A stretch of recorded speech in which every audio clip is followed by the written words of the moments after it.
Setidaknya ada beberapa poin yang diungkapkan oleh para ulama tentang kemiripan Khawarij dan Wahabi. Yang pertama, ini satu-satunya sahabat yang mengkritisi keras Nabi Muhammad. Bahkan di riwayat yang lain sambil memegang baju Nabi. Konon menurut sejarah, dari orang ini muncul kelompok Khawarij dan Wahabi. Siapa dia? Yuk kita bahas.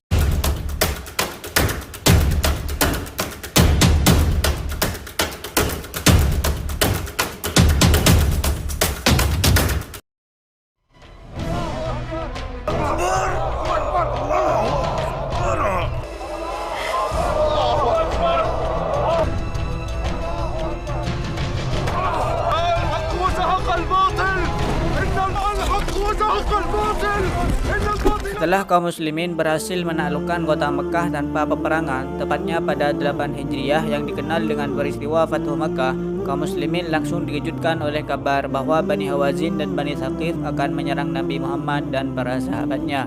Hal ini disebabkan bahwa Bani Hawazin khawatir Rasulullah akan menyerang mereka setelah berhasil menguasai kota Mekah. Ada yang mengatakan Bani Hawazin tidak senang karena Nabi dan para sahabatnya berhasil menaklukkan kota Mekah.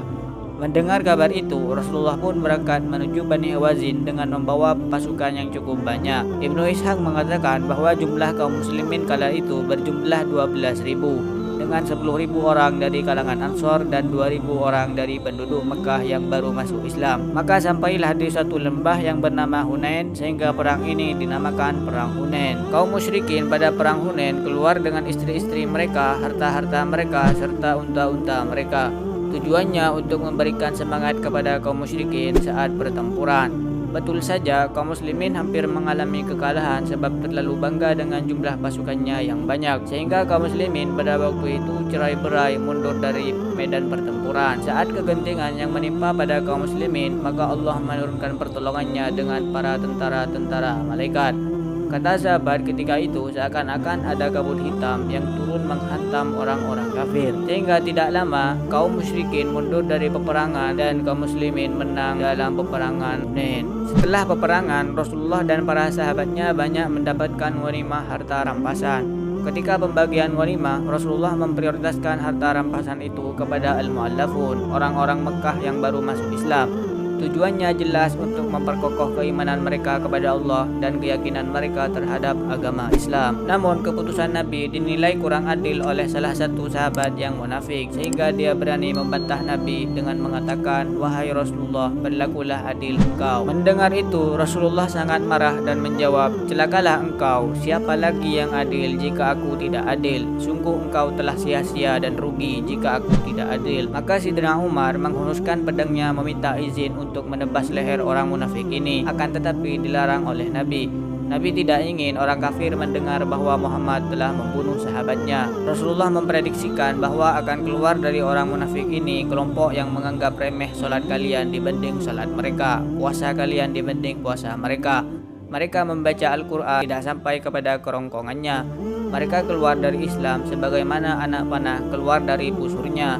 Mereka akan keluar ketika ada perselisihan di antara kalian. Dia adalah Dzul Khuwaisirah, seorang dari Bani Tamim yang dikenal dalam sejarah Islam karena kritikannya terhadap Nabi Muhammad. Nama dagingnya adalah Hurqus bin Zuhair At-Tamimi. Menurut riwayat, ia dikenal karena merasa ibadahnya lebih baik daripada sahabat lainnya dan seringkali menjauh dari perkumpulan majelis para sahabat. Karena kritikannya yang tidak pantas kepada Rasulullah, Rasulullah menyebutkan bahwa nanti dia akan memiliki kelompok yang banyak membaca Al-Quran, bahkan menghafalkannya, akan tetapi pesan-pesan Al-Quran tidak sampai kepada hatinya.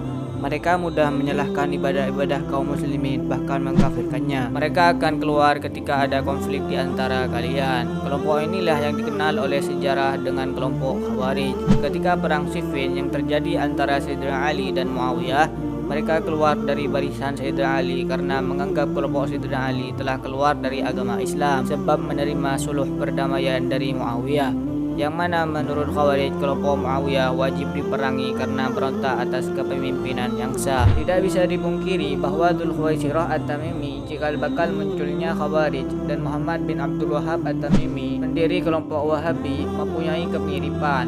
Selain keduanya dari suku yang sama yakni At-Tamimi, keduanya mempunyai kesamaan baik dalam pandangan teologi dan ideologinya. Sehingga banyak ulama menganggap Dzul Khuwaisirah adalah nenek moyang Muhammad bin Abdul Wahhab, pendiri kelompok Wahabi. Setidaknya ada beberapa poin yang diungkapkan oleh para ulama tentang kemiripan keduanya. Pertama, takfiri. Baik Khawarij maupun Wahabi dikenal karena kecenderungan mereka untuk mudah memvonis kafir orang muslim lainnya yang tidak sependapat atau yang dianggap tidak mengikuti ajaran Islam yang benar. Kedua, pemurnian agama. Kedua kelompok ini mempunyai misi untuk selalu berorasi untuk memurnikan Islam dan apa yang mereka anggap sebagai bid'ah dan kesesatan. Tiga, memahami nas-nas yang literal.